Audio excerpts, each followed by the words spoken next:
Hello friends, मेरा नाम अजय कुमार है और आपका स्वागत है मेरे चैनल पे एक इंजीनियर्स पॉइंट पे। जैसा कि फ्रेंड्स, मैंने आपसे पिछले वीडियो में डिस्कस किया था प्रीवियस ईयर जो हमारे मोस्ट इम्पोर्टेंट जो पीवाईक्यू जो थे, मैंने आपसे इम्पोर्टेंट क्वेश्चन डिस्कस किए थे। जो कि अब आइए, मैंने कुछ पोर्शन जो है चैप्टर 2 का सेकंड प्रीवियस मैंने वीडियो में कुछ पार्ट मैंने डिस्कस कर लिया था। अब आइए हम देखते हैं मैंने कौन कौन सा पार्ट आपसे डिस्कस किया था। हम चैप्टर 2 पे थे और हमने डिस्कस किया था वाटर क्वालिटी। हमने क्या डिस्कस किया? Water quality parameters and water treatment quality में क्या पैरामीटर्स हैं वाटर ट्रीटमेंट में। फिर हमने देखा था कि वाटर क्वालिटी पैरामीटर्स कितने पार्ट में हमने डिवाइड किया था। फिजिकल वाटर क्वालिटी पैरामीटर्स थे, केमिकल वाटर क्वालिटी पैरामीटर्स थे, बायोलॉजिकल वाटर क्वालिटी पैरामीटर्स थे। तो हमने फिजिकल वाटर क्वालिटी पैरामीटर्स में भी डिस्कस किया था कि हमने कौन कौन से हमारे पार्ट हैं फिजिकल वाटर क्वालिटी पैरामीटर्स में। फिजिकल वाटर क्वालिटी पैरामीटर्स में हमारे हैं suspended solid, turbidity, colour and taste and order and temperature. ये सब हमारे क्या है? Physical water quality parameter. मैंने आपसे डिस्कस किया था वाटर क्वालिटी पैरामीटर्स क्या होते हैं। वाटर क्वालिटी पैरामीटर्स होते हैं ऐसे स्टैंडर्ड कि हम डिसाइड कर सकें कि हमारा वाटर कैसा है, पीने के लायक है या यूजेबल है कि नहीं है, या हम उसे किस पर्पज से इस्तेमाल करना चाहते हैं। तो वो क्वालिटी पैरामीटर्स डिसाइड करते हैं, हेल्प करते हैं हमारी कि हमें वो वाटर यूज करना चाहिए कि नहीं करना चाहिए। आइए फिर हमने आपसे डिस्कस किया था कि यहाँ पे सस्पेंडेड सॉलिड क्या था। ये भी एक पार्ट था जो कि हमने आपसे पिछले वीडियो में डिस्कस किया था कि इसमें क्या होता है। सस्पेंशन में क्या होता है? सस्पेंडेड सॉलिड मतलब जो पानी के सस्पेंशन में रहते हैं, जो ना तो बैठते हैं नीचे और वो पानी में घूमते रहते हैं इधर उधर। तो क्या होता है यहाँ पे सस्पेंशन में सिल्ट, क्ले और ऑर्गेनिक पार्टिकल और एल्गी, फाइबर प्लांट, मैंने कई दोनों टाइप के आपको डिस्कस किया था। सस्पेंडेड सॉलिड्स में दोनों टाइप के होते हैं। इनका इम्पैक्ट क्या होता है? एस्थेटिकली अनप्लीजेंट दिखता है वाटर अच्छा नहीं दिखता है, और इनक्रस्टेशन हो जाता है चोकिंग पाइप में। जब छोटे छोटे पार्टिकल्स बहुत सारे जब पाइप में फ्लो करेंगे तो धीरे धीरे उनकी सिल्टिंग होने लगती है, तो एक जगह ज्यादा एक्यूमुलेट हो जाते हैं, इकट्ठे हो जाते हैं, तो पाइप की क्या कर देते हैं? चोकिंग कर देते हैं। फिर आइए यहाँ पे फिर यहाँ पे आपका लिखा हुआ है कि दिस में भी बायोलॉजिकल एक्टिव, अगर कोई भी ऐसा उसमें पार्टिकल पानी में ऐसा है कि जो ऑर्गेनिक है, तो वो हमारे लिए फूड का काम करेगा। किसके लिए? जो हमारे माइक्रो ऑर्गेनिज्म है वाटर में, जो कि तो जब उनके लिए वो फूड का वर्क काम करेगा, तो वो लोग क्या करेंगे? अपनी बायोलॉजिकल एक्टिविटी करेंगे, मींस अपनी पॉपुलेशन इंक्रीज करेंगे और वाटर को क्या कर देंगे? कंटेमिनेट कर देंगे। ठीक है फ्रेंड्स, यहाँ तक हमने देखा था इम्पैक्ट क्या था।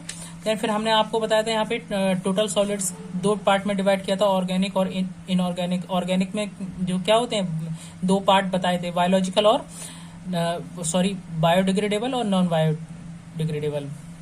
इसमें भी आपको बताया था कि क्या होते हैं waste of vegetable, fruit. Non biodegradable में क्या होते हैं?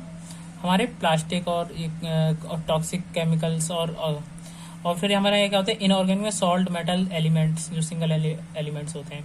और इन्हीं में ही सब डिवाइडेड होते हैं सस्पेंडेड सॉलिड और डिसॉल्व सॉलिड।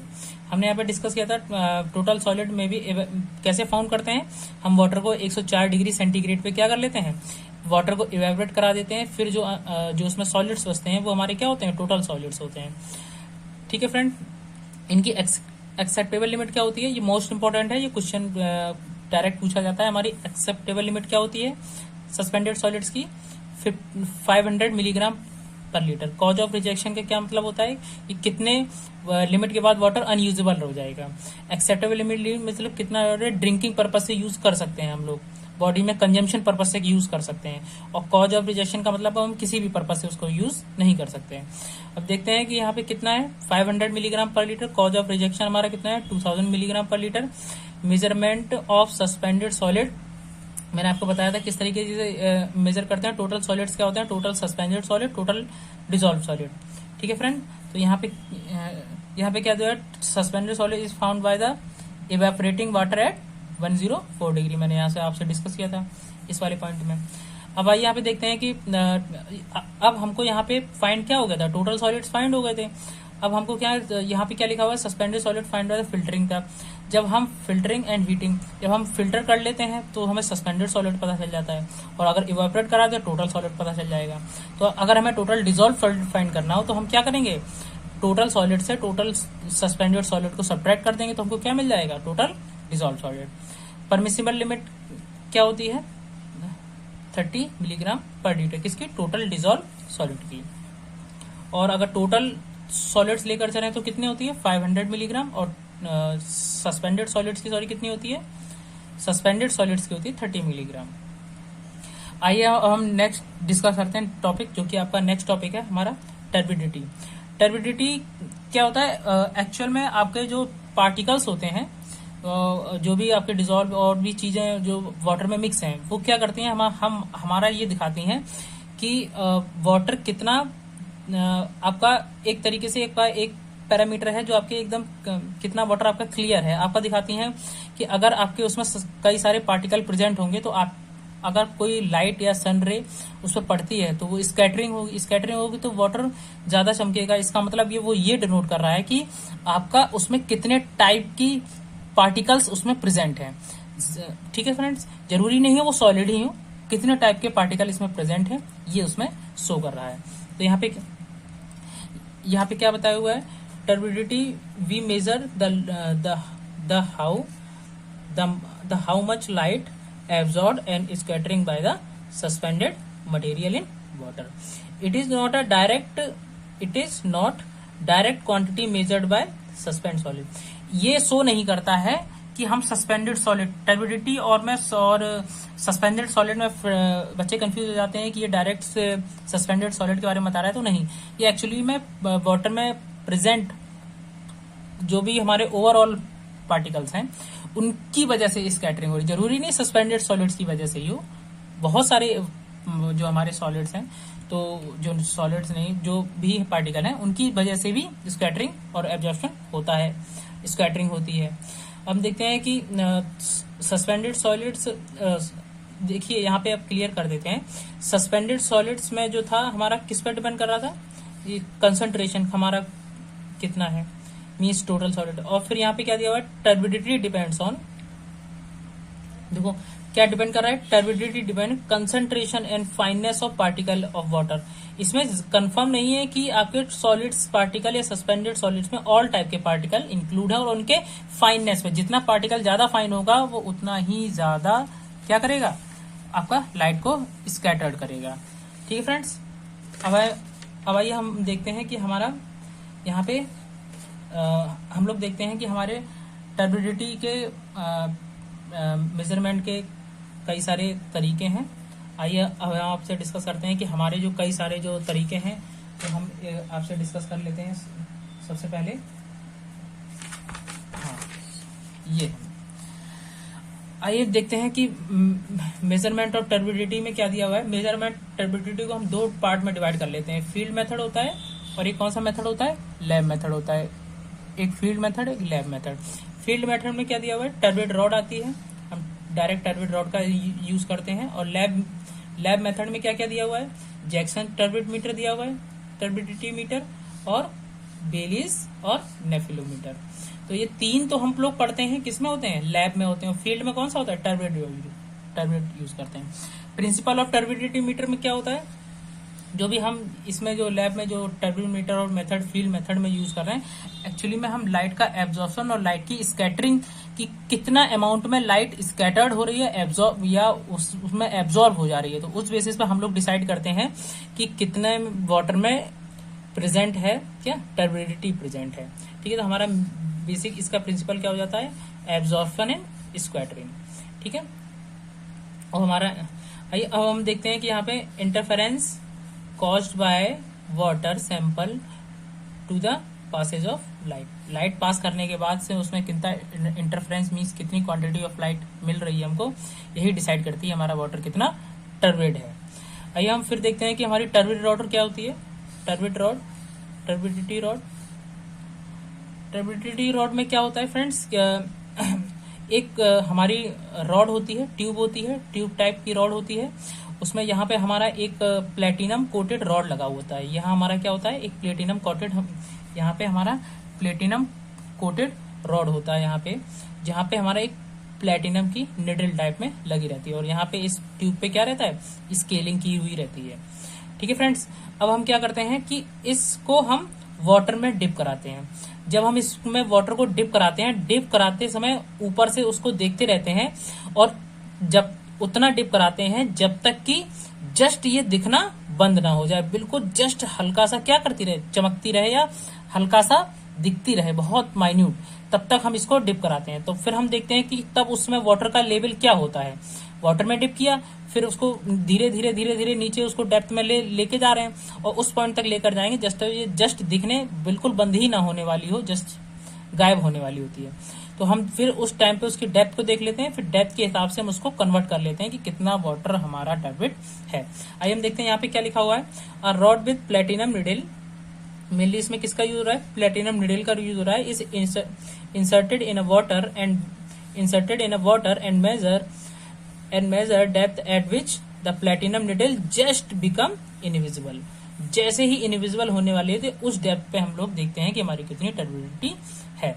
अब फिर आइए हम देखते हैं यहाँ पे क्या रिलेशन निकलता है। ये अक्सर के क्वेश्चन में ये पॉइंट जरूर पूछा जाता है, ये इंपॉर्टेंट पॉइंट है आपका। ये इसमें क्या दिया हुआ है कि डेप्थ ऑफ इंसर्शन मीन्स जो हमारी डेप्थ हम लोग जितना नीचे लेकर जा रहे हैं, जितना हम लोग डेप्थ में इसको नीचे लेकर गए हैं, वो किसके इनवर्सली प्रोपोर्शनल होती है, टर्बिडिटी। क्योंकि हमारी जितना टर्बिडिटी ज्यादा होगी उतना ही हमारी डेप्थ ऑफ इंसर्शन कम होगी। मीन्स जितना वाटर टर्बिड होगा उतना ही कम गहराई पे ही इनविजिबल हो जाएगा, जितना वाटर कम टर्बिड होगा उतनी डेप्थ में ज्यादा उसको लेकर जा सकते हैं। इसकी स्टैंडर्ड यूनिट क्या होती है, इसको मेजर करने की किस यूनिट में हम लोग इसको मेजर कर देंगे, इसकी मेजर होती है यूनिट सिलिका टर्बिड यूनिट। ठीक है फ्रेंड, अब ये सिलिका टर्बिड यूनिट हम लोग कैसे डिसाइड करते हैं कि कितने अमाउंट का वाटर हमारा एक HTU होगा। तो ये होता है हमारा 1 मिलीग्राम ऑफ सिलिका लेते हैं, सिलिका SiO2, फिर हम उसको 1 लीटर डिस्टिल्ड वाटर में मिक्स करते हैं। देन जब जो टर्बिडिटी प्रोड्यूस होती है उसको हम लोग क्या बोलते हैं, 1 HTU बोलते हैं। बहुत इंपॉर्टेंट है, हम लोग क्या बोलते हैं इसको, 1 HTU इसको बोलते हैं। ठीक है फ्रेंड्स, आइए हम नेक्स्ट डिस्कस करते हैं जैक्सन टर्बिड मीटर क्या होता है। हमारा मोस्ट इंपॉर्टेंट है कि हमारा जैक्सन टर्बिड मीटर आगे भी। आइए हम देखते हैं कि यहाँ पे क्या दिया हुआ है कि a level of water increase at which the image of flame just is invisible. पहले हम देखते हैं कि इसमें क्या क्या इसका मैकेनिज्म, क्या क्या इंस्ट्रूमेंट यूज किया हुआ है। हम लोग इसमें एक ट्यूब यूज करते हैं जो कि ग्रेजुएटेड स्केल इस पे बना हुआ होता है। फिर हम उसको उस सैंपल, उसमें क्या करते हैं, एक सैंपल लेते हैं जो भी हमारा टर्बिड वाटर है, उस टर्बिड वाटर के नीचे एक हमारी कैंडल होती है जिसपे फ्लेम जल रही होती है। फिर हम देखते हैं उसमें सैंपल को धीरे धीरे इंक्रीज करते रहते हैं, डालते रहते हैं। फिर हम जैसे ही देखेंगे कि किस डेप्थ तक हमको हल्का सा जो उसका जो इल्यूमिनेशन, जो हल्का सा उसका जो प्रकाश है, जो लाइट है, वो जस्ट हमको कब तक दिखाई दे रही है, किस डेप्थ, किस सैंपल तक हमको, मतलब हम इसको धीरे धीरे धीरे धीरे जब बढ़ाते रहेंगे तो हम ये देखेंगे किस डेप्थ के फ्लेम तक ये हमको दिखाई दे रही है। तो हम यही देखते हैं कि जिस डेप्थ तक ये दिखाई देती है उसी डेप्थ तक हम इसको कन्वर्ट करके लिख लेते हैं। ये स्केल इस हिसाब से बनाया हुआ होता है कि डायरेक्ट बता देता है कि ये कितना है, 1 HTU है कि 1 JTU। अभी आके आपको आगे बताएंगे JTU क्या होता है। यहाँ पे क्या दिया हुआ है, the level of water increased as with image of flame just invisible. Just ही इनविजिबल होने वाली होती है उस डेप्थ तक हम इसको फिल कर लेते हैं, फिर ये स्केल को हम कन्वर्ट कर लेते हैं। फिर यहाँ पे दिखाए JTU। JTU क्या बोलते हैं, जैक्सन टर्बिडिटी मीटर। ठीक है, यहाँ पे ग्लास कैसा यूज कर रहे हैं, ग्रेजुएटेड ग्लास यूज करते हैं। और ये किस लिए, किस पर्पज से यूज किया जाता है, जब आपकी टर्बिडिटी 225 ppm से दी हो। 1 HTU इक्वल्स टू 1 ppm ही होता है। 1 मिलीग्राम 1 लीटर को क्या बोलते हैं, 1 ppm। ठीक है फ्रेंड्स, आइए हम देखते हैं मेनली जैक्सन टर्बिड मीटर। इसका एक और बता देता हूँ, ये हाईली टर्बिड वाटर के लिए यूज किया जाता है। किसके लिए यूज किया जाता है, हाईली टर्बिडिटी के लिए यूज किया जाता है। ये क्वेश्चन आपके एग्जाम में डायरेक्ट पूछा जाता है कि हाईली टर्बिडिटी वाटर के लिए कौन सा टर्बिड मीटर यूज किया जाता है। तो हमारा कौन सा यूज किया जाता है, जैक्सन टर्बिड मीटर यूज किया जाता है। आइए हम देखते हैं कि हमारा बेलीज टर्बिड मीटर क्या है। बेलिस टर्बिमीटर क्या बता रहा है इसमें? बेलिस बता रहा है it is based on colour में, it is based on colour matching techniques and is used for. देखिए अब हम ये पढ़ेंगे कि उसमें इसका प्रिंसिपल क्या था, उसका भी प्रिंसिपल इससे थोड़ा सा डिफरेंट है। इसमें क्या बताया आपसे कि इसमें स्मॉल टर्बिड, जो हमारा स्मॉल टर्बिड वाटर होता है, जनरली वो ये पर्पज इन सब के लिए यूज करते हैं। और ज्यादातर हमने देखा है डोमेस्टिक वाटर इतना ज्यादा टर्बिड होता नहीं है, तो हम लोग जनरली डोमेस्टिक वाटर में जो भी हमारा मेथड यूज होता है वो हमारा बेलिस टर्बिड मीटर ही यूज किए हम लोग करते हैं।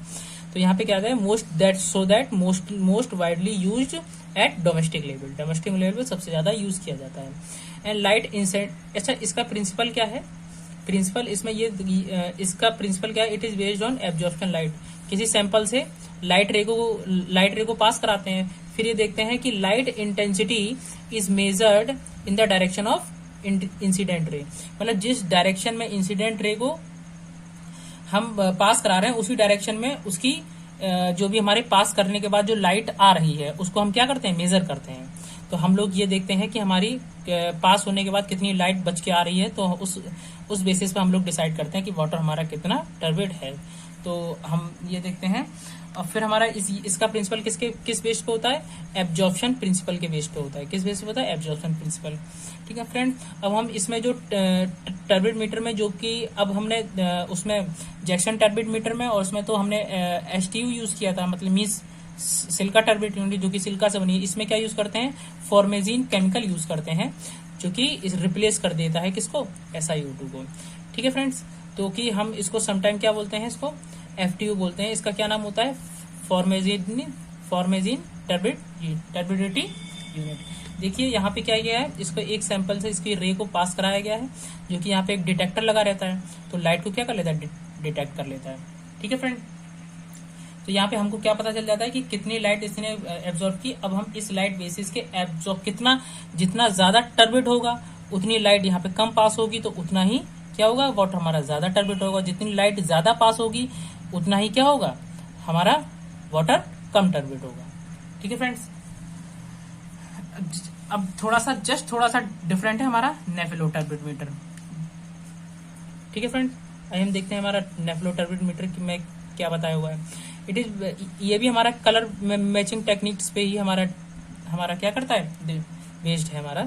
फिर हम देखते हैं ये भी स्मॉल टर्बिडिटी के लिए यूज होता है। ठीक है फ्रेंड, और यहाँ पे भी जो लाइट इंटेंसिटी है वो अच्छा देखिए यहाँ पे लाइट इंटेंसिटी क्या थी? In the direction of incident ray. Incident light की ही डायरेक्शन में क्या कर रहे हैं? यूज कर रहे हैं। इसमें क्या यूज कर रहे हैं? The light intensity is measure at right angle पे। हम लाइट किस एंगल पे मेजर करेंगे? राइट एंगल पे। देखिए जैसे मैंने इसी डायग्राम में जस्ट थोड़ा सा ऐड करना है। अब हम राइट एंगल पे कितनी हमारी लाइट पास होके आ रही है, तो हम ये यूज कर लेते हैं। हमारा किसमें यूज कर लेते हैं? नेफेलो टर्बिड मीटर में। अच्छा, इसका प्रिंसिपल किस पे बेस्ड होता है? स्कैटरिंग प्रिंसिपल पे बेस्ड होता है कि लाइट टकरा के कितनी आ रही है। इसमें क्या था? रिमेनिंग लाइट बच के कितना डिटेक्टर के पास आ रही है। इसमें क्या है? स्कैटर्ड होके कितना आ रही है, क्योंकि जितने ज्यादा पार्टिकल रहेंगे उतना ज्यादा स्कैटर्ड लाइट आएगी। तो इससे हमको पता चल जाता है कितना वाटर हमारा टर्बिड है। इसमें भी हमारा फॉर्मेजिन केमिकल को यूज करते हैं, जो कि हमारा बताता है कि क्या है, कितना इसका जो केमिकल यूज किया गया, जो स्टैंडर्ड यूनिट इस पे डिफाइंड है वो फॉर्मेजिन केमिकल पे डिफाइंड है। जैसा कि मैंने आपको बेलिस टर्बिमीटर में आपको क्या किया है? आपको बताया है।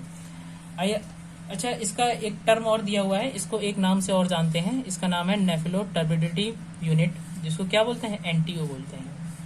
क्या बोलते हैं इसको? NTU बोलते हैं। इसकी एक्सेप्टेबल लिमिट क्या होती है? टर्बिडिटी की एक्सेप्टेबल लिमिट होती है हमारी 1 NTU, और कॉज ऑफ रिजेक्शन कितनी होती है? 10 NTU। ठीक है फ्रेंड्स, हम जनरली नेफेलो टर्बिमीटर के ही बेस पे ही हम लोग एक्सेप्टेबल और कॉज ऑफ रिजेक्शन लिमिट को ही डिफाइन करते हैं।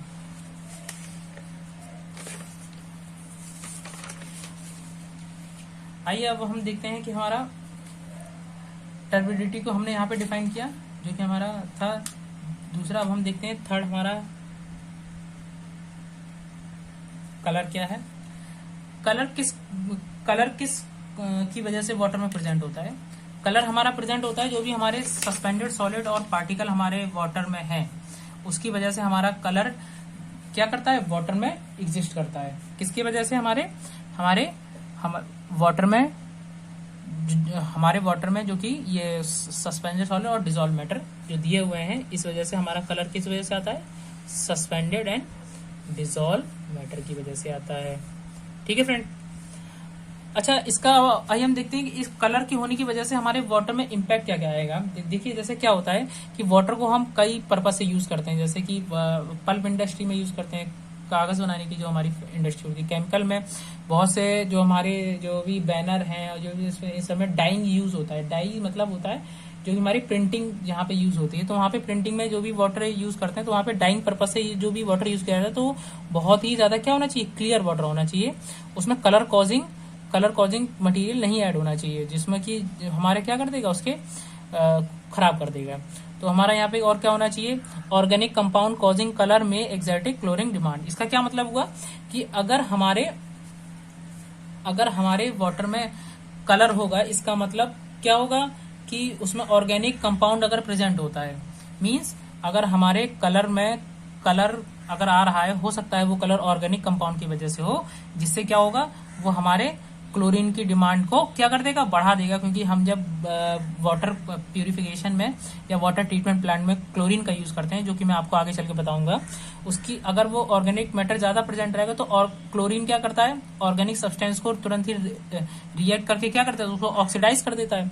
जब उसको ऑक्सीडाइज कर देता है तो हम लोग क्या करेंगे, इस ऑर्गेनिक मैटर जितना ज्यादा प्रेजेंट होगा तो क्लोरीन की डिमांड बढ़ जाएगी। तो क्या होगा, हमारे जो हम लोग उसको कंटामिनेशन से होने के लिए, बचाने के लिए, और भी क्लोरीन डिमांड क्या हो जाएगी, हमारी बढ़ जाएगी। तो हमारा क्या हो जाएगा, ज्यादा क्या हो जाएगा, हमारा पैसे की खर्च ज्यादा हो जाएगा वाटर को ट्रीट करने के लिए। ठीक है फ्रेंड। अच्छा देखिए, इसका मेजरमेंट क्या होता है, इसका मेजरमेंट कैसे करते हैं। हमारी क्लोरीन की डिमांड क्या हो जा रही है, एक्सर्ट ज्यादा हो जा रही है। मेजरमेंट क्या है हमारा, measurement of colour is done by matching, colour matching techniques. हम लोग क्या करते हैं, इसमें भी कलर मैचिंग टेक्निक का भी यूज कर रहे हैं, जो कि नेस्लर ट्यूब्स यूज की जाती है। और जो इंस्ट्रूमेंट यूज किया जाता है उसको क्या बोलते हैं, टिंटोमीटर बोलते हैं। ये क्वेश्चन आपके में मैच द फॉलोइंग में आता है, इंपॉर्टेंट है ये, कि कलर जो हमारा जिस इंस्ट्रूमेंट से यूज किया जाता है उसको क्या बोलते हैं, टिंटोमीटर बोलते हैं। क्या बोलते हैं फ्रेंड्स, टिंटोमीटर्स बोलते हैं उसको। ठीक है फ्रेंड्स। अब इसकी यूनिट क्या होती है, हम उसको किस यूनिट में इसका मेजरमेंट करते हैं, इसका मेजरमेंट करते हैं हम लोग टीसीयू में करते हैं फ्रेंड्स। इसको क्या बोलते हैं हम लोग, ट्रू कलर यूनिट बोलते हैं। क्या बोलते हैं, ट्रू कलर यूनिट। इसका एक नाम और भी बोलते हैं, इसको हेजन यूनिट भी बोलते हैं। ठीक है फ्रेंड्स। ये सारे इंपॉर्टेंट जो कि प्रीवियस ईयर में आए हुए हैं, सारे क्वेश्चन इतने ही आपके जितना नोट्स बनाए मैंने, ये आपका मोर देन सफिशियंट है आपकी प्री एग्जामिनेशन के लिए। ठीक है फ्रेंड्स। आइए हम देखते हैं कि हमारा 1 टीसीयू क्या होता है। हमने यहाँ पे टीसीयू डिसाइड तो किया, लेकिन पर टीसीयू क्या बोलते हैं, कितने अमाउंट को क्या है, मतलब इसमें क्या क्या चीज यूज, किस वजह से इसको टीसीयू बोल रहे हैं। तो यहाँ पे बोल रहे हैं कि 1 टीसीयू किसके इक्वल होता है, हमारा 1 मिलीग्राम पर लीटर क्या होता है, platinum in form of chloroplatinate. Means क्या हुआ इसका मतलब, 1 टीसीयू किसके होता है, 1 मिलीग्राम पर लीटर प्लेटिनम सब्सटेंस यूज करते हैं, जो कि किसके फॉर्म में होता है, क्लोरोप्लेटिनेट के रूप में उसमें मिक्स किया जाता है। 1 लीटर में इतना मिक्स करते हैं, तब जो हमारा वाटर में कलर प्रोड्यूस होगा, उस कलर को ही क्या बोलते हैं हम लोग, उसको क्या बोलते हैं हम लोग, 1 टीसीयू, उसको क्या बोलते हैं, 1 टीसीयू बोलते हैं। जब हम 1 लीटर पानी में क्या कर देंगे, 1 मिलीग्राम क्या कर देंगे, क्लोरोप्लेटिनेट को मिक्स कर देंगे। आइए हम देखते हैं कि अब इसकी एक्सेप्टेबल लिमिट क्या है, मतलब कितने लिमिट पे हम इसको ड्रिंक कंजम्पशन कर सकते हैं इसका, 5 टीसीयू पे, और इसका क्या है हमारा 25 टीसीयू पे। Acceptable limit cause of resistance जरूर याद रखिएगा दोस्तों, ये आपके पेपर में डायरेक्ट पूछी जाती है, ये आपकी मोस्ट इंपॉर्टेंट है, ये आपको याद रखना है। और आगे जो मैं एमसीक्यूज कराऊंगा तो उसमें यहीं से आपके क्वेश्चन पुटअप किए जाएंगे। अब हम देखते हैं कि हमारा नेक्स्ट हमारा पैरामीटर क्या है, फिजिकल पैरामीटर हमारा नेक्स्ट क्या है, test and order. Test and order क्या है हमारा, ये भी टेस्ट एंड ऑर्डर में मीन्स आपका पानी पीने में कैसा लग रहा है और आपकी पानी में कैसी महक आ रही है। ऑर्डर क्या होता है हमारा, पानी में महक कैसी आ रही है। तो हमारा टेस्ट क्या है, और टेस्ट और order is caused by dissolved gases. किसकी वजह से होता है, पानी में जो हमारी गैसेस मिक्स रहती हैं उसकी वजह से हमारा थोड़ा सा पानी में टेस्ट थोड़ा सा डिफरेंट हो जाता है। और हमारे किसकी वजह से, सस्पेंडेड सॉलिड की वजह से। और हम देखते हैं कि इसमें किसकी वजह से हमारा कैसी कैसी गैसेस रहती हैं। हाइड्रोजन सल्फाइड रहती है, मीथेन पानी में गैस मिक्स हो जाती है, और ऑर्गेनिक मैटर जो भी प्रेजेंट रहते हैं, और इनऑर्गेनिक मैटर, जिसकी वजह से हमारे पानी का टेस्ट एंड ऑर्डर क्या हो जाता है, चेंज हो जाता है। ठीक है फ्रेंड, जो कि हमको पीने में क्या होता है, उतना ज्यादा अच्छा नहीं लगता है। ठीक है फ्रेंड, अब हम देखते हैं यहाँ पे हमारा सल्फर अगर प्रेजेंट रहता है, सल्फर की वजह से तो हमारा कैसा रॉटन एग जैसी महक आती है। और एल्गी अगर प्रेजेंट, तो एल्गी क्या सिक्रीट करता है, एल्गी एक्चुअली में ऑयली क्या करता है, ऑयली सब्सटेंस को क्या करता है, सिक्रीट करता है। एल्गी देखा, काई जो होती है आपके यहाँ, पानी यहाँ ज्यादा होगा, वहाँ ज्यादा जमा हो जाती है, तो वहाँ पे ऑयली और चिपचिपापन लगता है, वही होता है। अब देखते हैं इसका इम्पैक्ट क्या होता है। इसका इम्पैक्ट क्या होता है कि कुछ ऐसे कॉजिंग कलर जो हमारे आता है, कभी कभी कलर उन कंपाउंड्स की वजह से आता है जो कि कैसे होते हैं, कार्सिनोजेनिक होते हैं, जो कि कैंसर के कारण हो सकते हैं, जबकि आपका बताता है कार्सिनोजेनिक हो सकता है। ठीक है फ्रेंड, आइए हम आपसे डिस्कस करते हैं कि इसका मेजरमेंट कैसे करते हैं। इसके मेजरमेंट करने के लिए एक इंस्ट्रूमेंट होता है जिसको क्या बोलते हैं, ऑस्मोस्कोप बोलते हैं। क्या बोलते हैं इसको, ऑस्मोस्कोप बोलते हैं। इसमें क्या करते हैं कि एक हमारे सैंपल को लेते हैं, सैंपल को क्या करते हैं, डाइल्यूट करते हैं। सैंपल को मतलब मीन्स सैंपल लेते हैं और इसमें सैंपल को क्या, इस मेथड में इसमें क्या करते हैं, इंस्ट्रूमेंट में सैंपल को डाइल्यूट करते हैं। फिर डाइल्यूट करते करते इतना डाइल्यूट कर देते हैं कि उसका ऑर्डर एंड क्या हो जाए, खत्म हो जाए। तो उतने हम उस लेवल तक उसको क्या करते हैं, डाइल्यूट करते रहते हैं। आइए हम देखते हैं कि इसकी यूनिट क्या होती है। इसकी यूनिट होती है फ्रेंड्स TON। TON को क्या बोलते हैं, थ्रेशोल्ड ऑर्डर नंबर। क्या बोलते हैं, थ्रेशोल्ड ऑर्डर नंबर बोलते हैं। क्या होता है थ्रेशोल्ड ऑर्डर नंबर, A+B/A। यहाँ पे A क्या है हमारा, A हमारा ऑर्डर्ड सैंपल मीन्स जिसमें आपकी दुर्गंध या महक आ रही हो, और B क्या है हमारा ऑर्डर्ड फ्री सैंपल, जो हमारा जिसमें बिल्कुल भी ऑर्डर फ्री है। हम क्या करते हैं कि एक आपका A है, ठीक है फ्रेंड्स, और एक आपका B है। तो हम क्या करते हैं, यहाँ पे A और B को क्या किया हमने, यहाँ पे मिक्स किया। तो इसको तब तक मिक्स कर देते हैं, ये क्या हो जाता है, ये भी ऑर्डर फ्री हो जाता है। तब तक कर देते हैं जब तक इसका ऑर्डर फ्री हो जाता है। फिर हम देखते हैं कि इसका रेशियो कितना था, कि इसको जब हम देखते हैं, इसका उतना ही सैंपल का अमाउंट लिया और उतना ही सैंपल का जो अमाउंट लिया था उसमें मिक्स कितना वाटर किया, इसका ऑर्डर चला गया, और कितना अमाउंट का हमने पहले सैंपल लिया था, तो उसका जो रेशियो होता है उसको क्या बोलते हैं हम, TON बोलते हैं। क्या बोलते हैं, थ्रेशोल्ड ऑर्डर नंबर। इसकी एक्सेप्टेबल लिमिट क्या होती है फ्रेंड, इसकी एक्सेप्टेबल लिमिट होती है हमारी 1 TON means 1 threshold order number. Cause of rejection कितना होता है, 3 TON। हमारा कॉज ऑफ रिजेक्शन कितना होता है हमारा, 3 TON। ठीक है फ्रेंड्स, याद रखिएगा, लिमिट्स बहुत इंपॉर्टेंट है, हर आपकी बहुत ज्यादा इंपॉर्टेंट है। सारे फिजिकल पैरामीटर्स की आप याद रखिएगा, और आगे आने वाले केमिकल पैरामीटर्स की भी बताएंगे। देन आगे हमारा आता है कि हमारा टेम्परेचर क्या होता है।